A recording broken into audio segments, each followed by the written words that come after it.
akwai ma wani ɗan rosaftin da na taɓa koya ma hankali ya fi bari in gaya ma abin da ya faru.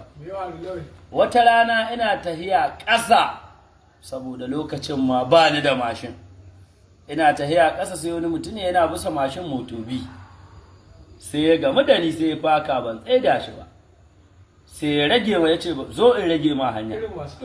Sai na ce ka aikau na ji daɗi na gode na hau mashin. Muna cikin tahiya sai yan rosaftin sai suka tare mu, shi kuma ya ga yana da kawai ya tsaya.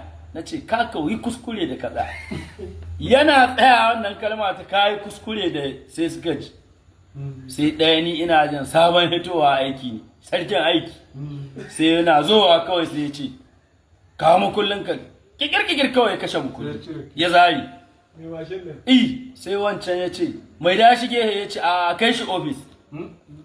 Sai na ce mai tsaya mu kwashe kayanmu da ke cikin but, shi mutunan bai yi wannan magana ba, ni da ke ba ni na ce haka. Kai da aka taimaka yawwa abinda ya sa ni wannan magana dai in kama shi, sai ya ƙi sauraron mu kawai ya murɗa mashin ya tai ofis ɗinsu da shi. Sai na ce to kana kawai yana ta yaya na ce ma mutunan kwantar da hankalinka wallahi naira ba ka biya. Sai mutuna ya ce yan kai da wuya. Na ce tsaya ka ji ka bi a hankali cikin ni waye ni da aka game da ni gehen titi ina da ba kowa bane ba. Na ce tsaya ka ji zan gaya ma abin da za mu yi mai gaban kama zan kece tare. Sai ya ce mi za a yi mai. Na ce tsaya ka ji mu je. Muna zuwa bisa hanya na ce kana da wani dan uwa lawaya ya ce na ce kirawo shi ta waya ce ya zo ya same mu ofis din.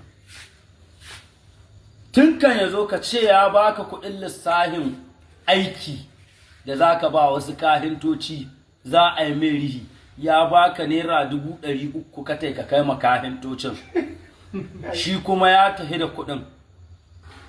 Ka fahimce ni? Ka tsara mai wannan magana akwai kuɗi 300 ciki kuma shi ya baka su ka kai, shi lauya ya ce to shi kenan. Muna zuwa sai dama lauya an gaya mai he mun je can